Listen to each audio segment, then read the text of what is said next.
La ofensiva relámpago que lanzaron el HTS y el Ejército Nacional Sirio acabó derrocando a Bashir al-Assad y con él el gobierno sirio. Los mal llamados rebeldes sirios han terminado tomando el poder y actualmente están trabajando para crear una nueva Siria que será una república islámica en un país históricamente diverso desde el punto de vista nacional, étnico y religioso. El líder de HTS, Abu Mohammed al-Jolani, ha adquirido mucha fama en las últimas semanas, en gran medida gracias al blanqueamiento que han hecho de él los medios de comunicación, sobre todo los occidentales. Por eso, en este vídeo voy a desenmascarar a al-Jolani. Vamos con el vídeo, esto es Red Planeta, ¡comenzamos!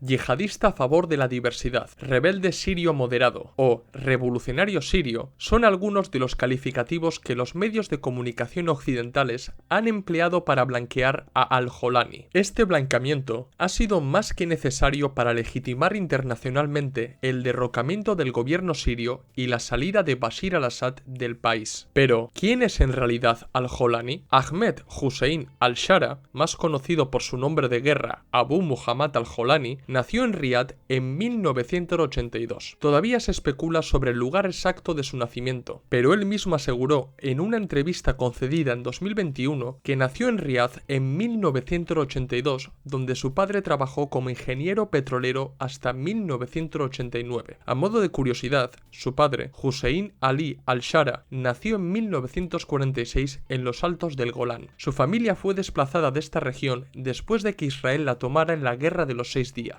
Simpatizaba con el naserismo y fue encarcelado en los años 60 por el gobierno baacista antes de que Hafez al-Assad, el padre de Bashir al-Assad, llegara al poder. En los años 70 consiguió escapar de prisión y se trasladó a Jordania, donde se mantuvo en contacto con la Organización para la Liberación de Palestina y sus combatientes. En esa misma década regresó a Siria, donde trabajó en el Ministerio Petrolero y fue miembro del Consejo Local de la provincia de Quneitra entre 1972 y 1976. Las contradicciones ideológico-políticas que aumentaron en el seno del gobierno baacista de Hafez al-Assad, sobre todo entre los simpatizantes iraquíes y los sirios, le llevó a salir de Siria y a trasladarse a Arabia Saudí. Al parecer, en este país, Hussein al-Shara se dedicó a investigar sobre cómo aprovechar los ingresos provenientes de los recursos naturales, en particular del petróleo, para promover el desarrollo en el mundo árabe. Su trabajo le llevó a la siguiente conclusión: el petróleo existente en los países árabes debe servir de motor económico para el mundo árabe y así obtener los recursos económicos necesarios para desarrollar otras industrias como la agricultura y los servicios sociales. Regresando a la vida de al-Jolani, su familia vivió en Arabia Saudí hasta 1989, año en el que regresaron a Siria, concretamente al barrio de Mesef en Damasco. Cuando regresaron a Siria, su padre fue designado consultor en materia de industria petrolera para el entonces primer ministro Mahmoud Zuabi. Aunque el padre de al-Jolani aceptó ayudar al gobierno sirio poniendo en marcha sus teorías económicas sobre la relación dialéctica entre el petróleo y el desarrollo de la economía, pronto se alejó del gobierno debido a varios escándalos de corrupción que salpicaron a Mahmoud Zuabi. A partir de ahí, la familia de al-Jolani se dedicó a otros negocios. Montaron una agencia inmobiliaria y los hermanos tenían un supermercado que les reportaba importantes beneficios. ¿Por qué insisto tanto en su familia? Es importante conocer los primeros años de al-Jolani y el entorno en el que se crió para entender que su trayectoria fue muy diferente a la del resto de líderes yihadistas de los últimos años. El joven al-Jolani, por aquel entonces conocido como Ahmed Hussein al-Shara, vivió en el seno de una familia acomodada de Siria y, a diferencia de otros militantes musulmanes sirios, no sufrió persecución político-religiosa alguna. Los al-Shara eran reconocidos y, en verdad, el futuro de Ahmed al-Shara parecía ser bastante diferente a lo que ha sido. Era un excelente estudiante y un alumno muy disciplinado, pero, con el paso de los años, fue adoptando una actitud cada vez más rebelde rebelde dentro de los parámetros normales de la adolescencia. Sin embargo, al-Shara no era diferente al resto de la gente, por lo que lo primero que comenzó a destacar fue el estatus de desplazados de su familia, es decir, que su familia había sido desplazada por Israel de los altos del Golán durante la Nakba. Incluso durante su juventud, mantuvo una relación amorosa con una joven alauita que fue rechazada por ambas familias. La verdadera radicalización de al-Shara se produjo con el cambio de milenio. Según el propio al-Jolani, hubo dos acontecimientos que le marcaron de por vida. Por un lado, la segunda intifada del año 2000 y, por otro, el atentado contra las Torres Gemelas del 2001, este último, el más importante. Este último suceso le causó admiración, ya que todo el mundo pudo observar cómo el Islam radical, en concreto el yihadismo, había logrado asestar un duro golpe a la mayor potencia del mundo, Estados Unidos. A partir de ahí, comenzó a asimilar las ideas yihadistas salafistas, empezó a imitar la vestimenta de Bin Laden y comenzó a acudir a sermones clandestinos que se celebraban en Damasco. Poco antes de que se produjera la invasión estadounidense a Irak en 2003, al-Shara decidió tomar partido y se acercó a distintas organizaciones yihadistas sirias. Estas organizaciones le facilitaron su traslado a Bagdad, donde se unió a la causa yihadista. Allí se unió a Saraya al-Mujahideen, una organización con un importante centro de operaciones en Mosul. Tras el establecimiento de la sección de Al-Qaeda en Irak por parte del yihadista jordano Abu Musab al-Zarqawi, la organización a la que pertenecía al-Shara juró lealtad a Al-Qaeda y se sumó plenamente a las actividades terroristas yihadistas en Irak. Algunas fuentes, como The Times of Israel, afirman que el ya renombrado al-Jolani tenía vínculos estrechos con Abu Musab al-Zarqawi. Sin embargo, él lo desmintió, diciendo que por aquellos años era un simple soldado de infantería. Al-Jolani fue detenido en 2004 y encarcelado en distintas prisiones iraquíes, pero destaca su paso por la prisión de Camp Bucca, que estaba controlada por el ejército estadounidense. Su estancia en esta cárcel no supuso un paso atrás en su carrera política, sino todo lo contrario. Le permitió empaparse de la cultura iraquí y, sobre todo, de las intenciones de los yihadistas más radicales que también se encontraban presos. De hecho, allí conoció a Abu Bakr al-Baghdadi, que sería el futuro líder del ISIS. Ahora Estados Unidos calla, pero distintos profesores como Craig Whiteside, de la Escuela de Guerra Naval de Estados Unidos, describieron la cárcel de Camp Bucca como la Universidad Yihadista de Estados Unidos, y no es de extrañar, ya que en 2014 los mismos informes de inteligencia estadounidense revelaron que los 20 puestos de liderazgo más importantes del ISIS estaban ocupados casi en su totalidad por exdetenidos que Estados Unidos mantuvo en el campo de Bucca. Entonces podemos hacernos a la idea de la formación, el adoctrinamiento y las amistades que entabló al-Jolani en Camp Bucca. Por cierto, en 2009, Estados Unidos liberó a cerca de 5.700 detenidos, lo que invita a preguntarse ¿por qué? Pues hoy todo parece indicar que Estados Unidos soltó a estos prisioneros porque sabía que proseguirían con su cruzada yihadista en Siria para derrocar a Bashir al-Assad, que era lo que interesaba a Estados Unidos. Pero al-Jolani no fue uno de esos presos liberados. Al-Jolani tuvo que esperar 2 años más hasta su liberación por parte del gobierno iraquí en 2011. Su liberación coincidió con la revolución de colores en Siria, que con el paso del tiempo se convirtió en una verdadera guerra dentro del país. Al-Jolani se trasladó rápidamente a Siria con una importante financiación para expandir la influencia de Al-Qaeda en el país. Así, en 2012, al-Jolani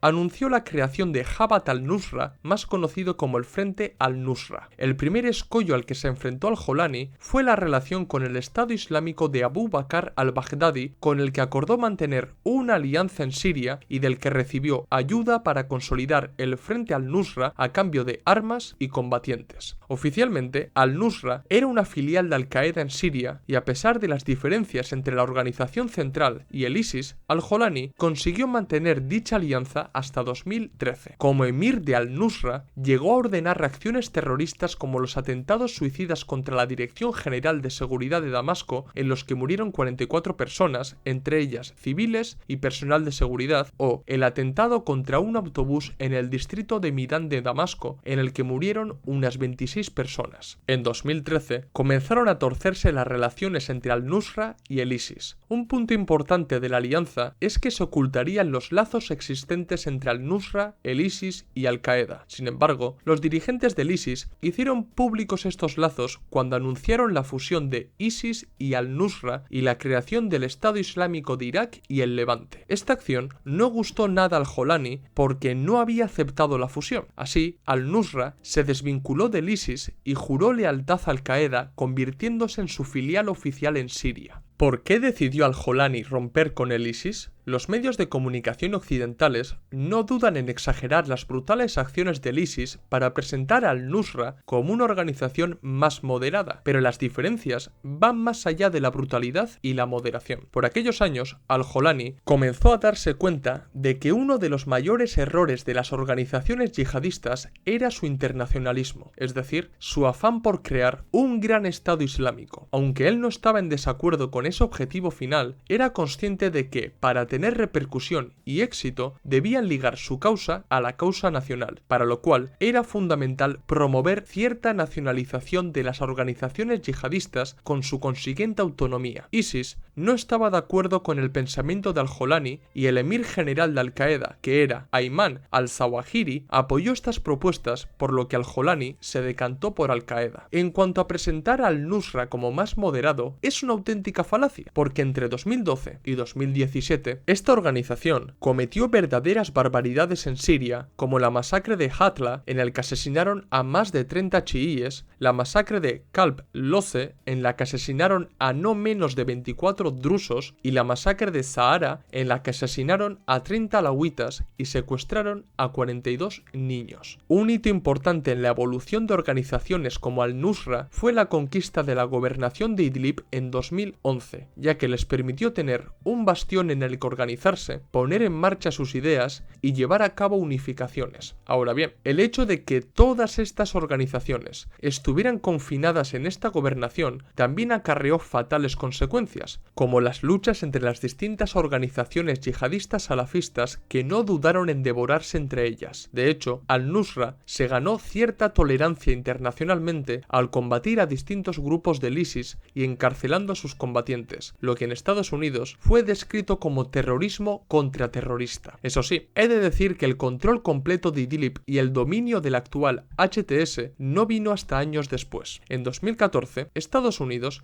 lanzó la operación Resolución Inherente, con la que bombardeó Irak, Siria y Libia para acabar con los objetivos del ISIS. Pues en ese momento, Al-Jolani dejó unas declaraciones sorprendentes porque condenó los ataques estadounidenses y amenazó con llevar la guerra al corazón de Occidente si Estados Unidos y sus aliados proseguían con sus ataques contra los musulmanes en Siria y en Irak. Esto contrasta con lo que Al-Nusra había venido defendiendo años atrás, porque hasta entonces su mayor objetivo era acabar con Bashir al-Assad y aseguraron que no querían entrar en guerra contra Occidente. Pero parece ser que estas declaraciones antioccidentales de Al-Jolani fueron fruto de los bombardeos estadounidenses que también alcanzaron a sus combatientes, y un año después, desde Al-Qaeda, le pegaron un toque y le proporcionaron 5 directrices que marcaron el rumbo político de Al-Nusra. Estos son los 5 puntos. 1. Integrar mejor su movimiento dentro de la revolución siria y su pueblo. 2. Coordinar más estrechamente con todos los grupos islámicos sobre el terreno. 3. Contribuir al establecimiento de un sistema judicial de la Sharia en toda Siria. 4. Utilizar áreas estratégicas del país para construir una base de poder sostenible de Al-Qaeda. 5. Cesar cualquier actividad vinculada a atacar a Occidente. Al-Jolani hizo caso a sus superiores y en 2015 concedió una entrevista a Al Jazeera en el que hizo declaraciones muy importantes. Estos son los aspectos más relevantes. La coalición nacional siria, también conocida como el gobierno sirio en el exilio, no era un gobierno sirio ni representaba al pueblo sirio. El objetivo de Al-Nusra no era atacar objetivos occidentales ni llevar a cabo acciones fuera de Siria. Al-Nusra combatía contra 3 enemigos: Al-Assad, Hezbollah y el ISIS. En el caso concreto de Rusia, aseguró que reanudarían los ataques contra los alawitas en represalia por los ataques aéreos rusos en Siria y alentó a los musulmanes rusos a levantarse contra el gobierno ruso. En 2016 comenzaron las discrepancias entre Al-Qaeda y Al-Nusra, lo que llevó a esta última organización a escindirse de Al-Qaeda y crear una nueva organización llamada Jabhat Fatah al-Sham. Esta nueva organización emitió una declaración en la que argumentaba que era completamente independiente independiente y que no obedecía a directrices externas. Esta ruptura sentó muy mal a las principales autoridades de Al-Qaeda, que tacharon al Jolani de traidor y crearon otra organización conocida como Hurras al-Din, que sería su verdadera filial en Siria. No tardaron en comenzar las peleas dentro de la oposición islámica siria y la organización de Al-Jolani fue haciéndose más y más fuerte sobre el resto. Un aspecto muy importante de Al-Jolani fue su habilidad para combinar con maestría la unificación y el combate del resto de las organizaciones yihadistas salafistas sirias. Me explico. Al-Jolani trató de unificar de todas las maneras posibles a las distintas organizaciones yihadistas salafistas de Siria para crear un poderoso movimiento yihadista que pudiera hacer frente al Assad, pero combatía a las organizaciones que no aceptaban esta unificación y que juraban lealtad al ISIS o Al-Qaeda. Así, en 2017 se creó la actual